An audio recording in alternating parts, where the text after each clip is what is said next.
የኔ ፍቅር ከእኔ ደግሞ የመጣው ከመቶን የኔ ፍቅር የሚልሽ የድሮ ኤክሴ ነው። ለደህንነቱ ሳይላቀቅ ፍቅር ብሎ ይጃጃልብኛል። እና እንዴት አየሽው የሥራ ቦታዬን? አያምርም?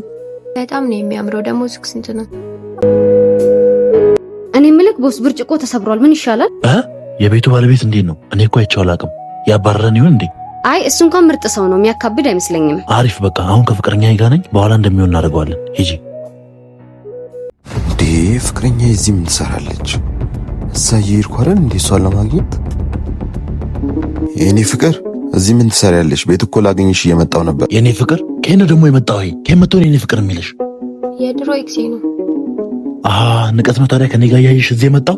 ከደህንነቱ ሳይላቀቅ ፍቅር ብሎ ይጃጃልብኛል። ተሳስተሃል ወንድሜ። ከ2 ዓመት በፊት ሀብታም ስሆን እንደምንጋባ ቃል ተግባብተን ነበር። ጅል ምን አገባኝ እኔ ስላንተ ቃል። 2 ዓመት ሙሉ ቁጭ ብላ እንድጠብቅ ነበር። ስለለ ከዚህ ደዛ ምን ያህል ጊዜ ሆናችሁ ፍቅር ከጀመራችሁ? 1 ወር ሆኖናል። የቤቱ ማናጀር አንተ ነህ? ከአሁን ሰዓት ጀምሮ እዚሁ ቴሌ ውስጥ እንዳላያችሁ ለቃችሁልኝ ውጡ። በአንቺ ምክንያት እኔ ዛሬ እስራኤል ልጣ። ኧረ ይቅርታ ቦስ። ውጣ እባክህ። ምን ትጠብቂያለሽ? ተነሽ አንቺ።